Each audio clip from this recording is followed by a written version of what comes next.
ન્યૂઝમાં આપનું હાર્દિક સ્વાગત છે। સમાચારની વાત કરવામાં આવે તો ભરૂચ જિલ્લાના જંબુસર તાલુકાના કાવા ગામે ભર ઉનાળે વકરી પાણીની સમસ્યા।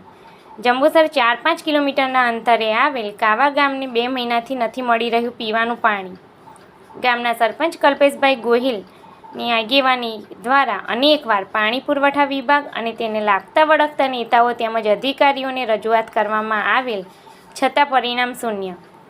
ઉનાળાનો મધ્યાહન તપી રહ્યો છે ત્યારે કાવા ગામની પનિહારીઓના માથે પાણીના બેડા જાણે કચ્છના રણના કોઈ છેવાડાના ગામડાની ગવાહી પૂરી રહ્યા હોય એવા દ્રશ્યો ભાસી રહ્યા છે।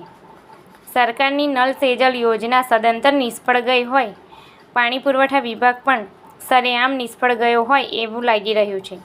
ઉનાળાની 42-43 ડિગ્રીમાં ગામ લોકોને ગૃહિણીઓને ગામથી દૂર રોડ પર પાણી ભરવા જવું પડે છે। જમવાના સમયને સંધ્યા ટાણે પાણીની જરૂરિયાત હોય ગૃહિણીઓને હાલાકી ભોગવવાનો વાળો પાણી પુરવઠાની બેદરકારીના કારણે આવી રહ્યો છે। જંબુસર તાલુકાના કાવા ગામનો ડિપોટી સરપંચ છે। પાણી પુરવઠાનો અમે વારંવાર રજૂ કરીએ છીએ તો એનો કોઈ નિકાલ આવ્યો નથી। 2 મહિનાથી પાણી આવ્યું નથી। હું કાવા ગામનો વતની છું। જંબુસરથી લગભગ 7 કિલોમીટર કાવા ગામ આવેલું છે। અહીંયા લગભગ 2 મહિનાથી પાણીની એટલી તકલીફ પડે છે।